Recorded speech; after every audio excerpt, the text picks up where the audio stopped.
Hi, students. It's Donna Kobus, the tutor. I want to practice with you today on um, practicing to understand a paragraph structure.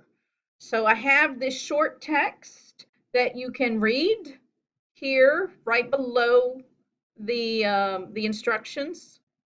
So just take a moment to read this short paragraph.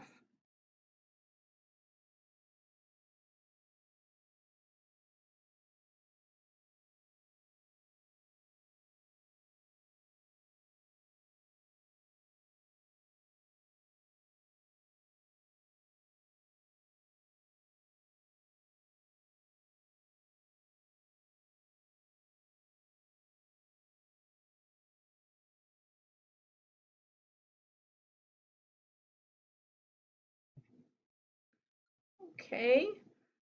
So the purpose of this video today is to help us understand how the function of each sentence in this paragraph.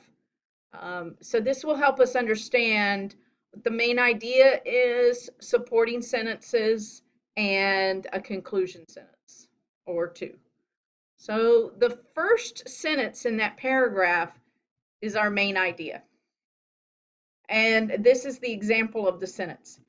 Um, like other whales, the beluga uses echolocation to navigate through the dark waters of the Arctic Ocean.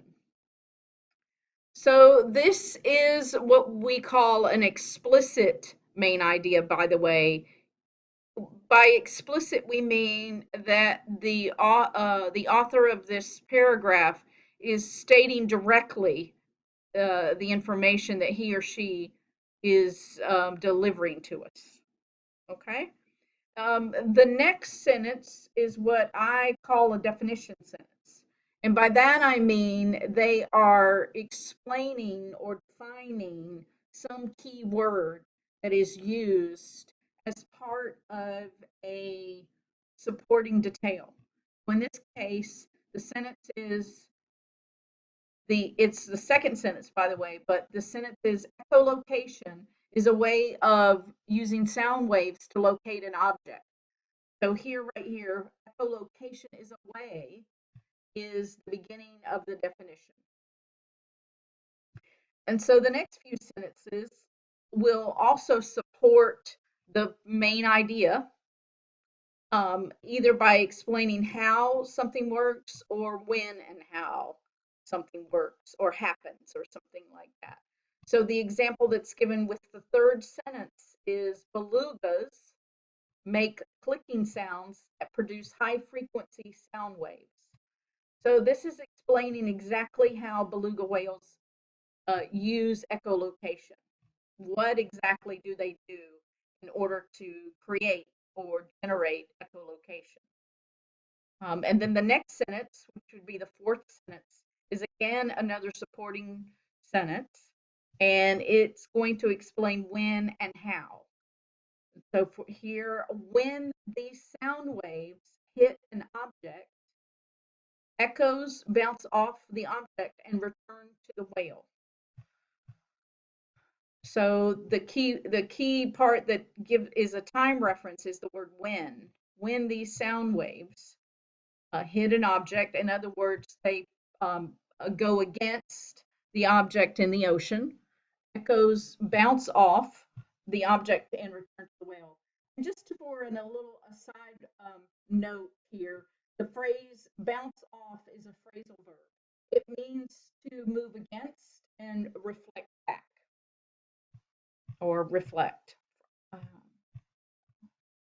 so the next sentence down, which is the fifth sentence, is another supporting detail sentence that again explains when and how. And so the sentence is, as those return, belugas interpret the exact location of the object. And our time reference is the word as. As the echoes return, belugas interpret the exact location of the object. So, in other words, they use that information to judge, to determine what their next course of action will be. So the last sentence in this paragraph is a conclusion sentence. Our conclusion should tell us why something happens, or uh, why something is the way that it is. So in this context, the author has circled back to the phrase echolocation, or the word echolocation, to tell us why beluga whales use this method.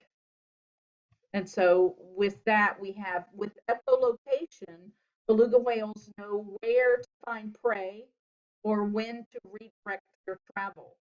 So in this context, by the way, this word prey, spelled Prey, this is a noun that is a food source for another animal. It is not the other prey, which is a homonym for this word, Pray, which means to seek out or direct a message to some deity, to God, or some other form to pray, in other words. I hope today's has helped you. This video could go along with another video I have created to understand how paragraphs, sentences fit together. Thank you.